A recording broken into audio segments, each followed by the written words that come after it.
What's up, y'all? It's your host of Connecting the Dots podcast, Kymmy Coco. I'm here with Dom, my co-host, Trill Manga, and Jay Black, and we welcome you back to our new episode. I hope everybody's having a great week, a great day. There is so much to talk about, so we need to get right into it.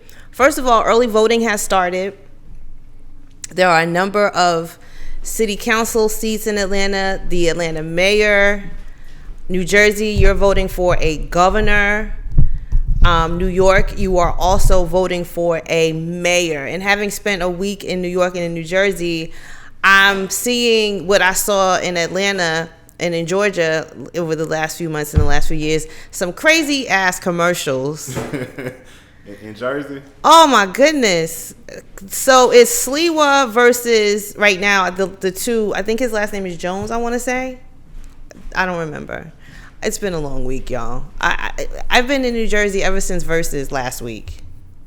How was the Versus? Yeah, it was so good. Like, that was, I don't even know what to say. I won tickets to Versus, and it was off the, I don't even have any words. I was trying to find somebody to come with me. My homegirl ended up flying from Atlanta. Okay. She flew in, and she came to Versus with me and flew right back. Okay. Oh, that was dope. Yeah, because, there's not a lot of... I didn't think that there were that many unvaccinated people in New York. There is, nobody up there is getting vaccinated. Nobody? No. I thought they had, a big, They're wearing masks. Okay. You'll see somebody walking down the street alone with a mask on in New York. Yeah. And I thought that's great. On the train... People all have their masks on. Mm-hmm. They're very diligent about that. But when you turn on the radio, when you turn on the television, every commercial is get vaccinated, get vaccinated. There's one commercial where it's your brain on drugs. It's a scare commercial where this lady's please tell my family to get vaccinated. What? I was like, this is creepy. No wonder why people aren't. It's just overwhelming. They're bombarding them with. That's what I thought. I've been hearing people say in New York you need your vaccine card and stuff to get in Yeah, they're not playing up there. They don't care. Some places are still doing the negative COVID test. As a matter of fact, if I'm not mistaken, the police union is suing the city because they're taking away the option of being tested now, and they're just saying you have to get vaccinated. Yeah. But yeah, New York is very strict and stringent about. That's why Kyrie can't play because that's where Versus was. It was at Barclays, and they are you can't get in unless you have at least one shot. And they're checking you, and they're checking your ID, so you can't go grab your Aunt Ellen's vaccine card and think you're gonna slide into Barclays because they be checking the lot they're checking everything. Yeah. So you gotta have your physical card, you had to have your physical card to walk in the door. So make sure if you are vaccinated that you bring your card, get it laminated, take care of it, because more and more places are going to start requiring it. But it's very overwhelming. They're bombarding you with this information. People are getting tested though, because you have to have a test within 72 hours to do a lot of things up there. Okay. But it's getting to the point now where people are running out of options. And it's right on the heels of the announcement that, you can get your booster shot already. Oh, yeah. I'm seeing the numbers go down a lot. I think over the last 2 weeks, 22% was the average that it's gone down. But Russia is seeing another spike because it's cold there. Yeah. So we still just have to, pay attention, do what you got to do. Keep your mask on if you don't do anything else when you're around people. I saw a lot of bar hopping going on. I mean, in the summertime, everybody was outside doing stuff, but I'm starting to see people creep back into these little hole-in-the-wall bars. Yeah, it's about to get cold outside. And I'm like, oh, no, y'all, we were doing so good. Go back inside, kick back some drinks, it's... It makes me nervous. Well, the kids, too, they're approved for Pfizer so far. Yeah, I've seen that. So I think that what the research is showing is that that's where the super spreader events are happening now in school, and kids are bringing it home. So maybe that will be the ultimate blow to the super spreading of it when the kids get vaccinated. If the kids get vaccinated, because the parents ain't getting vaccinated, they're not gonna get the kids vaccinated. Yeah. But I don't know. I wonder if more school districts, you know, how they require measles, mumps, rubella, blah blah blah blah blah. I wonder if this will now be added to the list. And I also wonder if being fully vaccinated means you have to have your booster. Those are just things that will be coming up that and I think that's people will be questioning. To address, because like once again, just adequately teaching people the right thing, like there's no such thing as fully vaccinated, because viruses, get this each year. Like I said, this is gonna be like the flu shot, ideally, like where you have to get it like once every so often to make sure that it's, you know. Yeah. So once again, that fully vaccinated term is gonna become really, really like challenging over the next like 3 years, because somebody's gonna be like, oh, I got the shot in, you know, 2020, and it's gonna be 2023. You know, so it's just. Can you believe we're still dealing with this? I feel like we're gonna deal with it forever. Yeah. So. Yeah, but I mean, at this rate, like we're still. I don't know. That's why I tell, not to sound negative, but like I think the word's like impending doom. Like like when worse stuff happens, you forget about like, you know what I'm saying? Like that feeling is gone though. You know what I'm saying? That feeling is gone. Like. So, you know, it's like, we'll see. You just got it's life, man. You just got to take it day by day. You can't get too far ahead of yourself. You just never know. So what are you guys seeing at events and concert venues? Everything is back. And so are you seeing people wearing masks or no? Nah, I mean, me and Dom just had to fight yesterday. Yeah, we went to the fight no last masks. night. I had my mask on. I felt out of place. Why did you have yours on?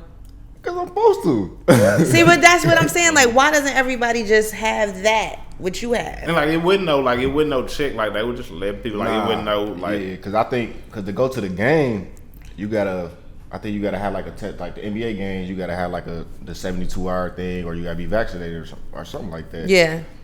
When I bought my ticket for the fight, it wasn't no warning like nothing. You know, you need to be vaccinated, or they ain't asked about no test or nothing. Like, we'll take your money, but like you in charge of your own certain. I guess it just depends on the promoter for real. Yeah, absolutely. Like even when I do the concerts, like I got one coming up Tuesday. Who is it? It's actually Simone Biles. She doing like a little tour. Okay. There's the Olympic girl. They doing like an Olympic tour, but they was like, yeah, you got to bring your vaccination card, or if you ain't if you don't have a card, you got to get tested on the spot. But every spot don't do that. Like it just depends on the promoter. So at one music fest, they were doing on spot. I was like, can you imagine you bought a ticket to this thing and you get your testing, and you positive? Yeah, I'm about to say it's definitely got to be, you know, not good news. Another thing that's been going on, you know, ever since the pandemic started, a lot of people have been working from home. Mm-hmm. So there are going to be some landmark cases in the court systems because people are debating masks, they're debating vaccines, they're debating what, you know. So some of these work from home now are coming up and people are suing. So here's some the story I read in the Atlanta. I might have to sue too. The Atlanta Journal-Constitution. Work from home. Like, how y'all feel about it? I got anxiety going back into the workplace. Yeah. Where is that? Where do I work? I don't even remember. Yeah, I can't tell you where that place is. And what do you wear there? Who are these people? Gotta put clothes on. Yeah, like clothes, bras. I like socks. I was like, where are my socks? I need a budget to go back to work. Yeah. Well, actually, I liked working because we used to work from home anyway. We had a day of the week we picked to work from home at my office. So when it was time to switch to just completely work from home, it was easy for us. You just go home and do what you... Yeah.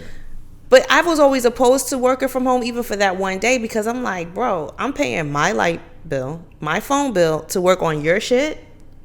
Like, it's hot outside. I have so much great air conditioning and free drinks at work. Mm-hmm.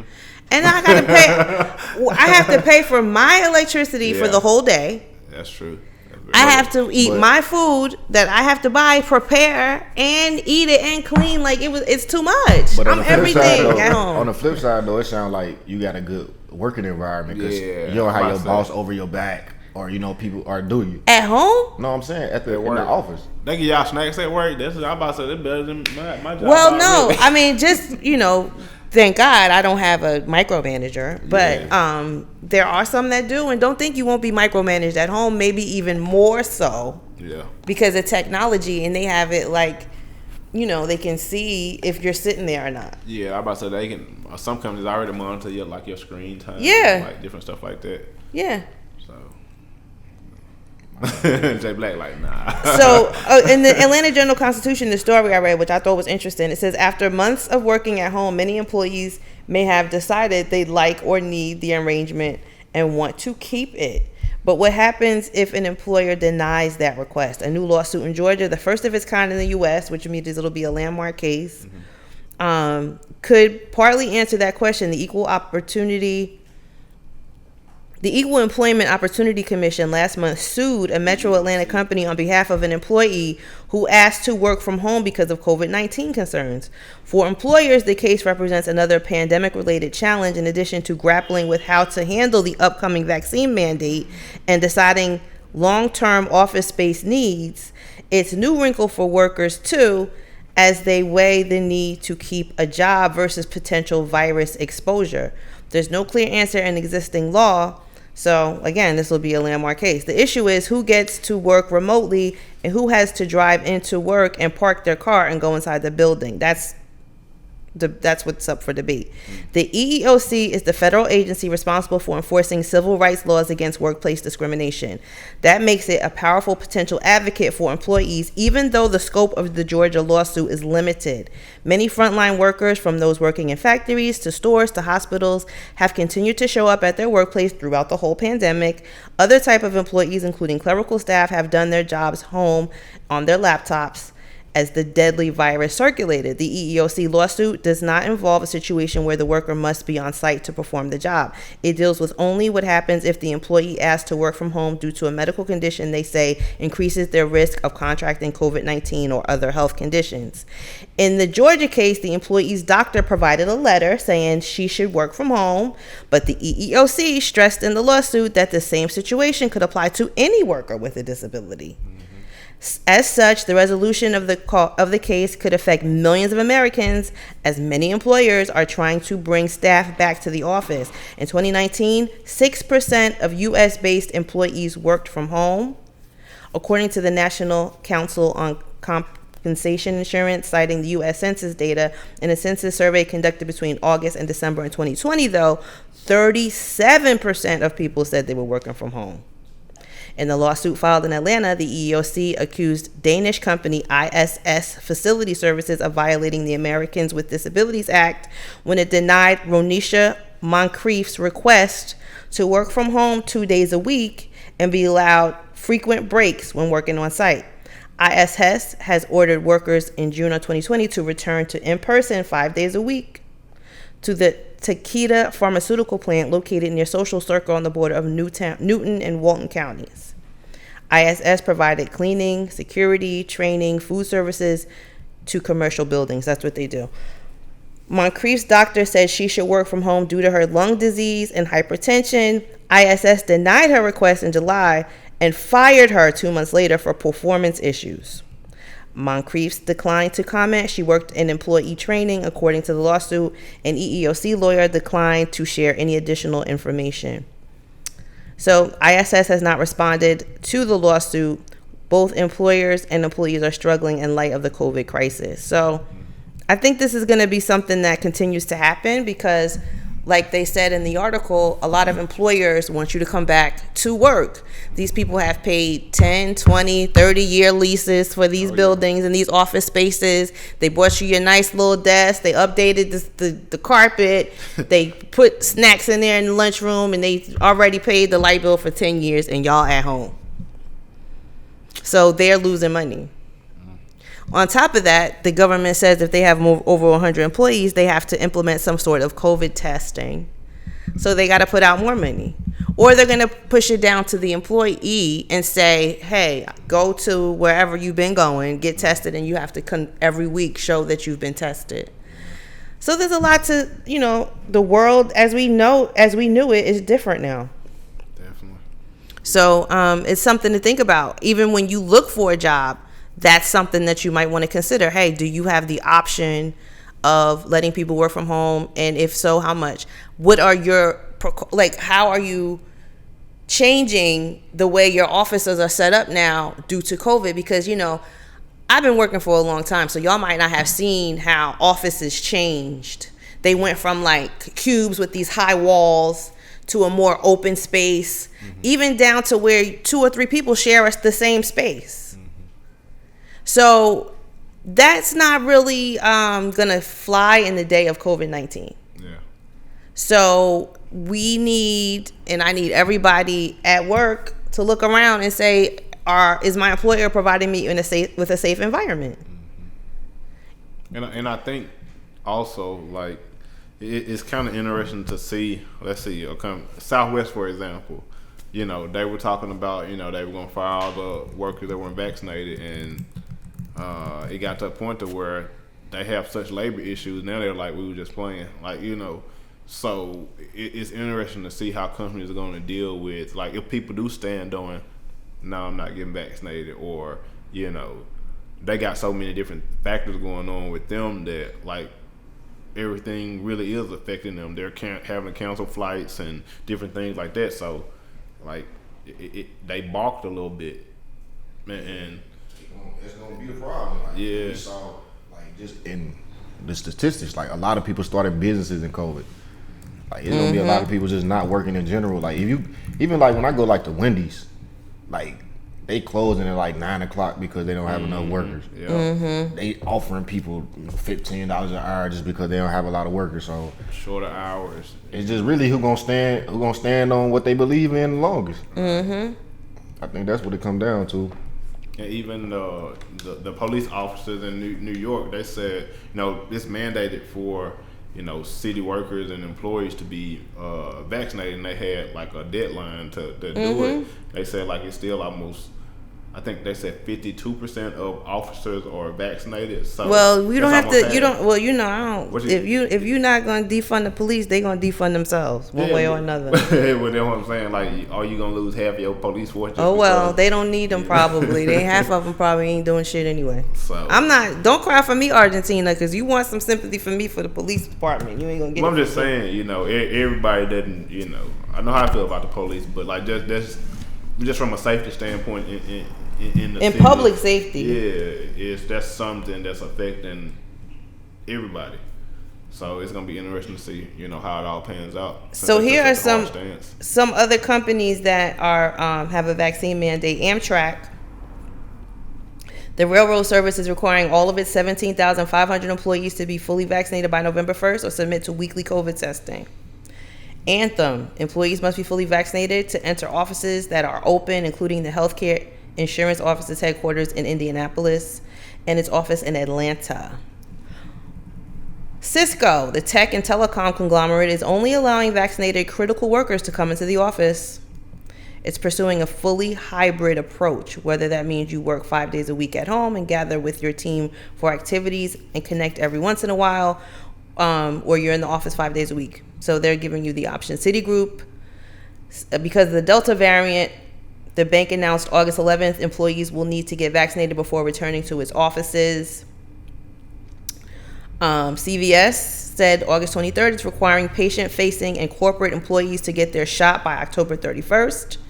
New hires by September 15th, although the healthcare giant is asking pharmacists in retail stores to be fully vaccinated by November 30th. It did not mention if that was the same for retail associates. Delta Airlines. The airlines announced in May it would require all new U.S. hires to be vaccinated against the coronavirus as of May 17th. This is an important move to protect Delta's people and its customers. DoorDash. The food delivery service corporate employees are not required to come back into the office until January. Those who voluntarily do so must show proof of vaccination. Facebook. As of August 12th, it's pushing back its return to the office until January 2022, citing ongoing concerns with the Delta variant.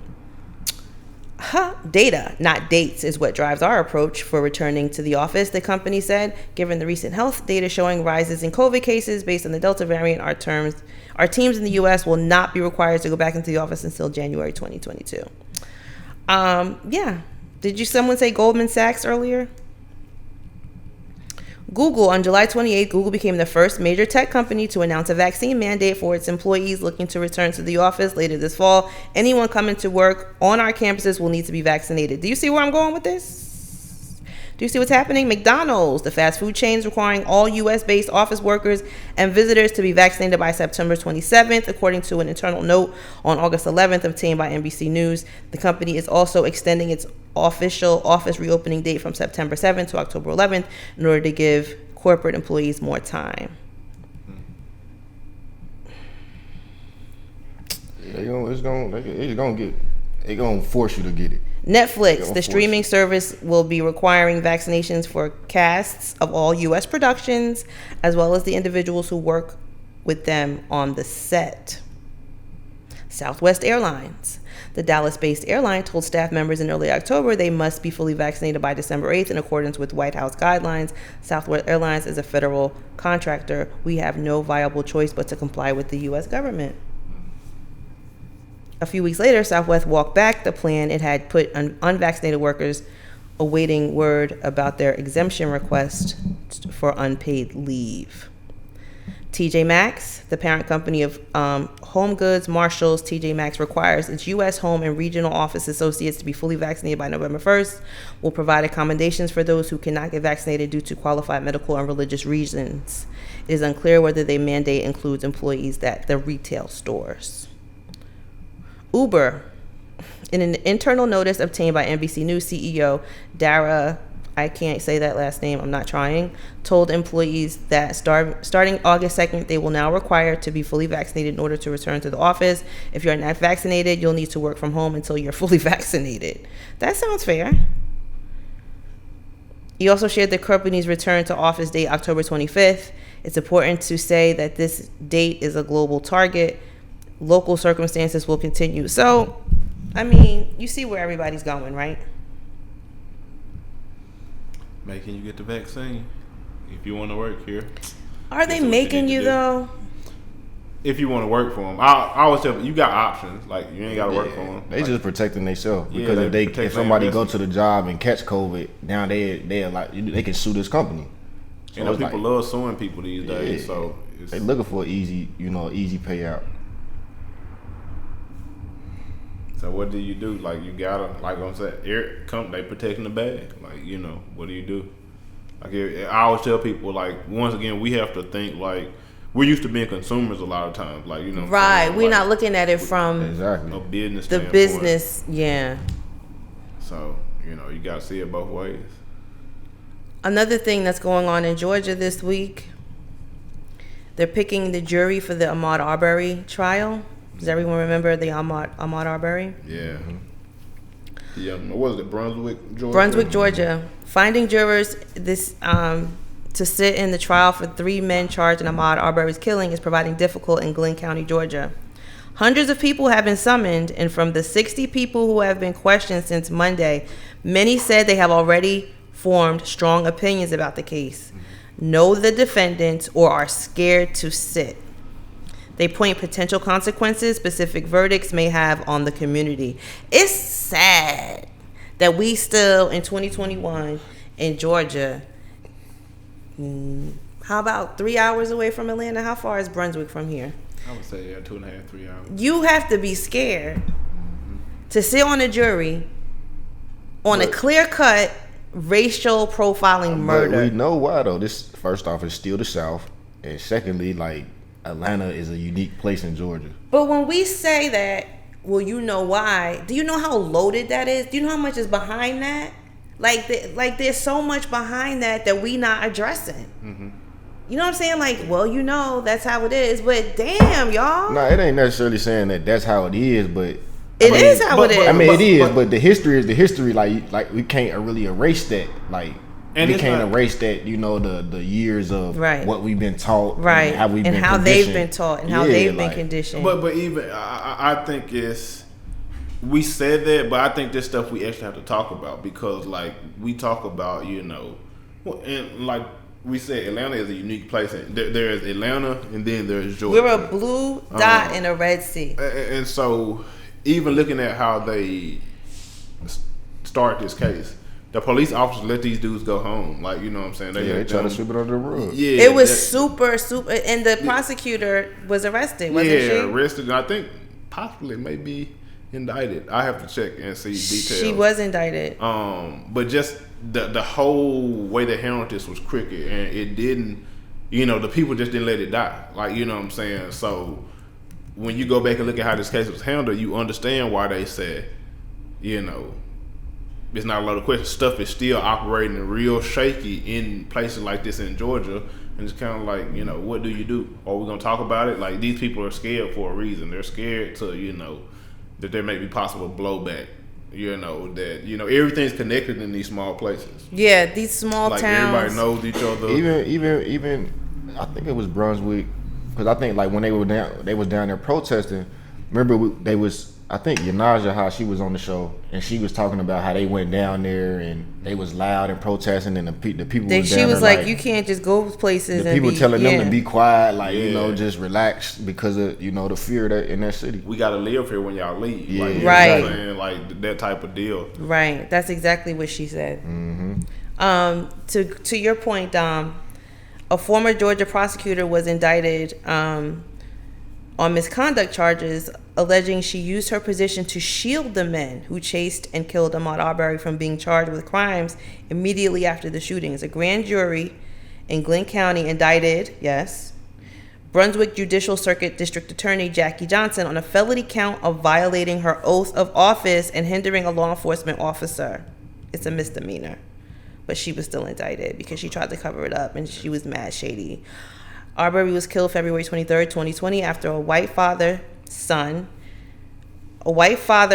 Greg and Travis McMichael, armed themselves and pursued the 25-year-old black man in a pickup truck after spotting him running through the neighborhood. We saw the video, we heard the story. A neighbor, William Roddy Bryan, joined the chase and took cell phone video. So they're all on trial for murder. And they're finding it difficult to find juries in that city. And that's a national story, so it's gonna be hard to find somebody that doesn't, you know. By the way, the defendants have pleaded not guilty. Of course. They also face charges of aggravated assault, false imprisonment. Like, these dudes thought they were the cops. It was just the most bizarre. It was just the most deliberate. And ideally, like, these just ideally, like, they don't sound like good people. Like, when they, you know, and I think one of the guys is under federal child pornography charges because when they went through the phones looking for evidence, they found other stuff. Like, you know what I'm saying? So the guy that was filming it. I think Roddy. So. I have to. But I think it's Roddy. But I'll have. Yeah, that's the one that was filming it. Yeah. So, like, you know what I'm saying? It just shows you, like, it's a lot of character issues and misconduct and, like, you know, they are entitled because apparently they were friends with this woman. I think he was a cop before, so they just ride around feeling like that's their town. Police, yeah. It's a small town, so you know. What's the name of that show? Just the Good Old Boys, never meaning no harm. Oh, Dukes Hazzard. That's what they felt like for real. Yeah, but seriously, and that's one of the things that makes it dangerous. Like, once again, like, that these people are scared because people that have been in these places and have been in power and they have their own social clubs of power. Like, there is potential blowback. And I feel like that riding through Cobb County. Do you feel like that in Cobb County? This is America. You don't live deep enough in Cobb County to really understand. I still live in Atlanta. I'm still in but I lived in Marietta before. I done lived in Marietta, and I done had encounters with the Cobb County police. And it would, you know, dude was on some bullshit. And I really had to check myself because it really could have escalated because I was kind of like just frustrated with the way he was handling me. But, I mean, I feel like it's like that everywhere, man. I'm about to say, because all my encounters even with in cops Atlanta, been do you feel terrible, like that? Yeah, definitely. Like, when I get on Highway 75 and I see you are now in Fulton County, I feel better. Yeah, because it's more like in Fulton County in Atlanta, like the APD, Like it's a lot more. It's a lot more black cops. Right. A lot more cops. But not that that's always good. But it's just I like my chances. Cobb County police are extra. I think especially black men will tell you. It's certain counties we just feel like not comfortable. You live in Cobb too, right? I know. I feel like that in DeKalb County. When I used to live in DeKalb, like I feel like. What, man? I'm not going to. Bullshit. They do I'm not going to Clayton. What about Clayton County? Yeah. Why are they? Why Clayton's bad? Clayco. I'm sorry, I don't know. Remember they just had wasn't that Clayton or DeKalb with the jails? No, that was the guy with the jail. With the jail, they had the problem. They was protesting outside the jail. I think that's DeKalb. I think it was DeKalb. Yeah. I'm about to say, man, it's like the conditions in their jail was terrible, and it's just people dying. Like so as far as the trial is concerned for the jury selection, last week a 12-hour day concluded the first week of jury selection after attorneys completed 3 20-person panels. 23 prospective jurors have been accepted by both the state and the defense attorneys. 12 jury members and 4 alternates will be selected. It could go into next week, which was this week. So hopefully by the end of this week, going into next week, we will have a jury selected. This trial has been delayed because of COVID. The small community has been rattled by this shooting. My thing is, y'all knew what was going on. You just got caught. So now you got to deal with it, and that's your problem.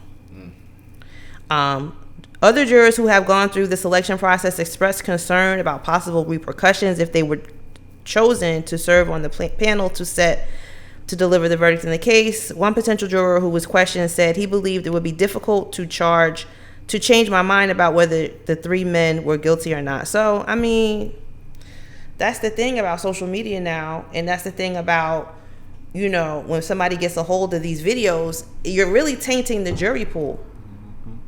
Because it's going to be hard to find people that don't know what's going on and haven't already formed their own opinion, right, which is something that you're not supposed to have before you enter a jury thing.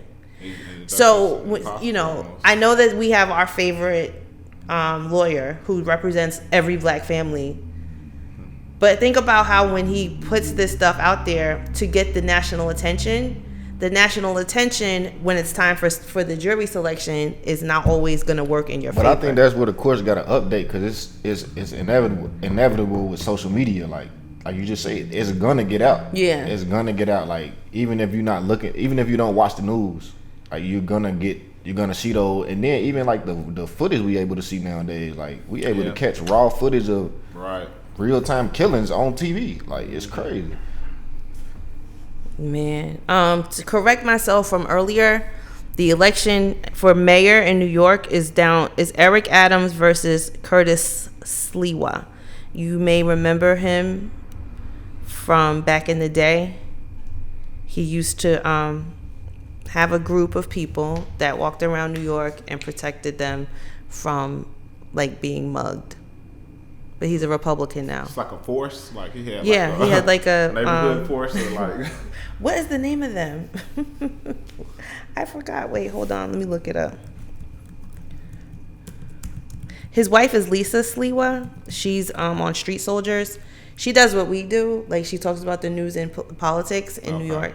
Gotcha. And back in the day, she did it. It was like a younger hip hop crowd, and she still does that though. Okay. Let me see what the name of the group was. He is a Republican, which is really weird to me. He's always been a Republican, or did he switch like? I don't know if, when I was young, I knew his political affiliation.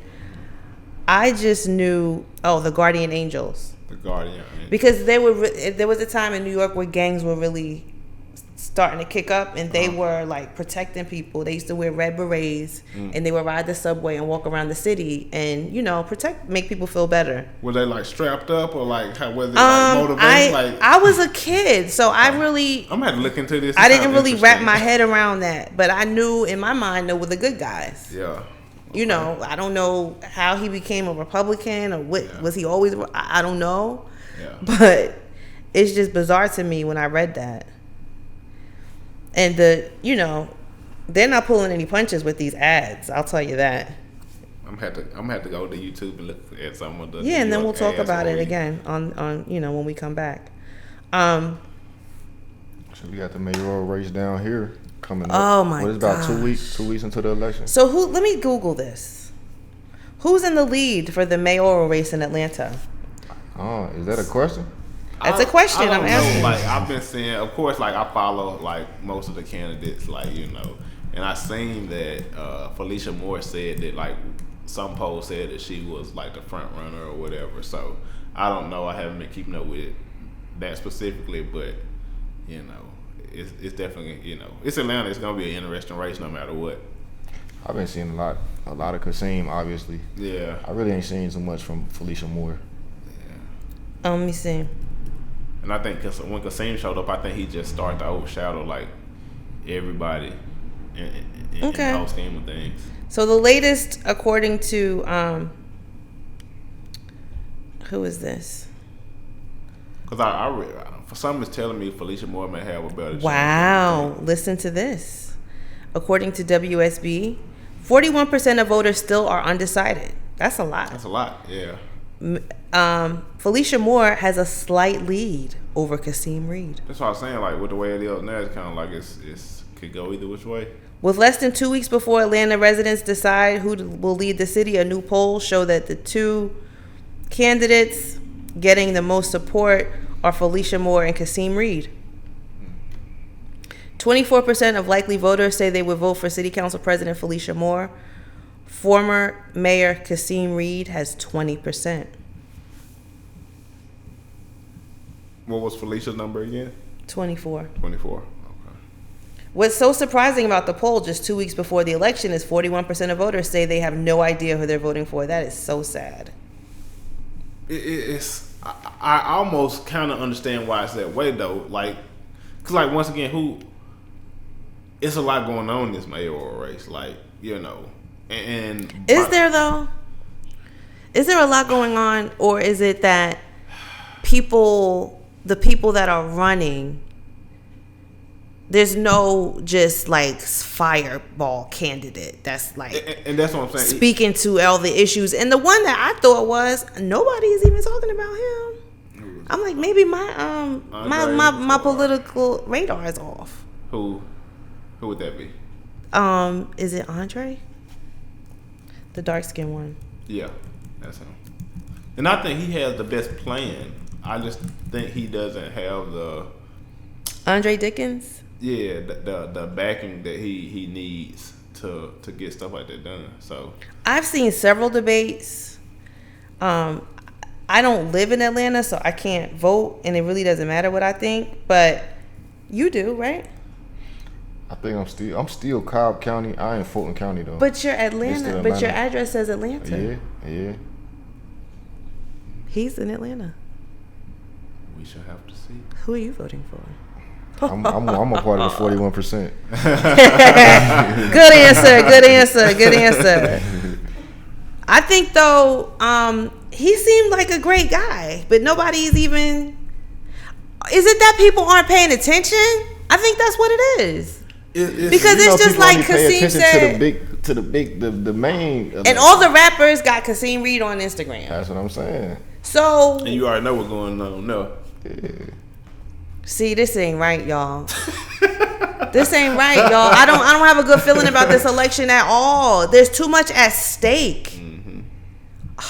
It's a lot at stake. And in New Jersey, forget about it. They got like Donald Trump Jr. running for governor. Oh, seriously? The guy is like Trump's best friend. Wow. Against the guy that's the governor now. Wait. But when I was at home, do you know Barack Obama was at the park? Like the big park in my city? Oh, wow. And I didn't hear nobody talking. I'm like, what's wrong with y'all? Nobody pays attention to any of this stuff? Do you guys not still understand how important the government is? But listen, there's so much going on. We're still in the pandemic. Like, people like, just probably exhausted. Bruh, the bar was packed, okay? The bars, the restaurants. Everybody was fine. I can understand the bar being packed. If Obama ain't coming out here to give us no jobs or no money, no stimulus checks. Right. It's like, bro, like. Man. Family. People stressed out right now. For the first time ever in history, New Jersey got to early vote. It started yesterday. Mm-hmm. I didn't hear one damn thing about it. Not one damn thing. For the first time in history, New Jersey has early voting. I didn't see one damn person vote yesterday. What's wrong with your people? I gotta get a new circle of friends. What's wrong with your people? I gotta get a new circle of friends, period. I didn't hear one damn person say a thing about voting. Yeah, I ain't got like how, you know, they get stickers out here, how everybody be showing off their sticker. Y'all ain't got that kind of pride. They in don't New Jersey. care. It's beyond me. But we'll see. You know, it's early still. You know, it's early. And I posted something about it. Didn't nobody say nothing. Didn't nobody like it. Nobody commented. I just deleted it. I said, if you're not interested, I'm not interested because I don't live in New Jersey. That might be Instagram. You know, they might be throttling down your page or something. They might not have I don't care. I don't live in New Jersey. But no, seriously, we all saw how important the governor is when we hit a pandemic. And your governor is the money from the federal government goes to your governor to distribute it and see what they're gonna do with it. I keep telling y'all, man. To that point, though, you would think people would be more like, on politics in New Jersey, yes, especially down even here, like seeing how the mayor and the governor yes, going back and forth. You would think people would be on that more interested. Mm-hmm. Tell y'all, man. I think we've seen the best of America. I think it's all down here. You really think? I mean, seriously. Like, yes, like, with the way things going from infrastructure, like, you know what I'm saying, from how we treat education. How people are treating the pandemic. Yeah, like, you know what I'm saying, California and Texas and Florida been trying to leave for the longest anyway. Like, you know what I'm saying, like, I just don't see that same, you know, investment in this country to make it continue being what it should be on so many levels. So, bruh, you know, unless something change and we start getting some stuff right, it's we gotta be realistic. You know, it's like going to the bank. You can only take money out for so long before you run out. If you ain't putting that back in it. So. That's we got to think about that. But that's why we here. This is why we have these conversations, y'all. Tune in. Make sure you check out our previous episodes. We talk about all this stuff. We dig deep into some of these topics. Today we're kind of taking it easy because I've been gone for a long time, y'all. I got to reel it back in.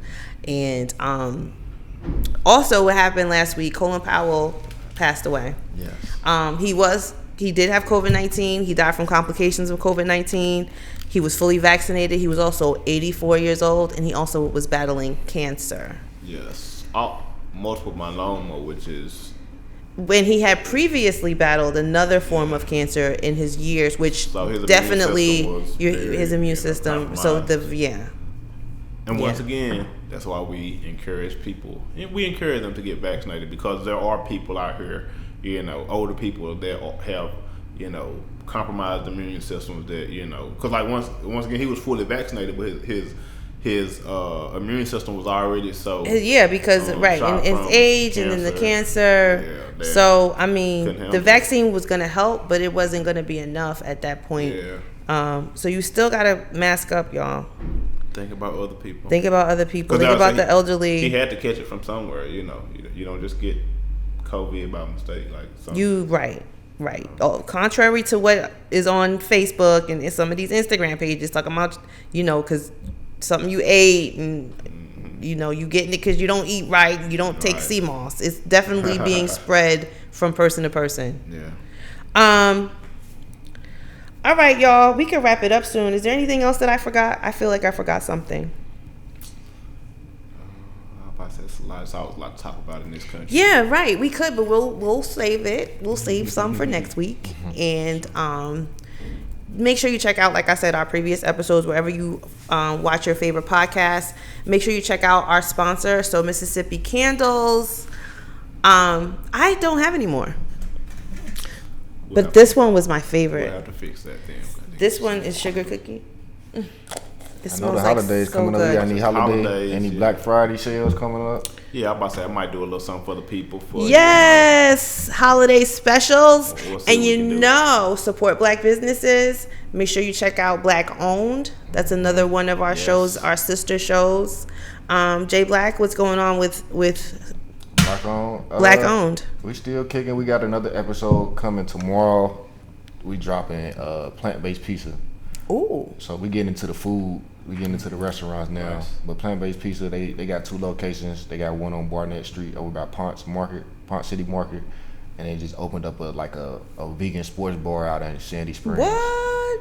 So it's a real good episode. Okay. And he take us in the kitchen to show the process of making it's called a Georgia peach. So it got peaches on the pizza. Oh, nice. So nice. Go check it out, man. See what they popping with. Every Monday at 11. PM.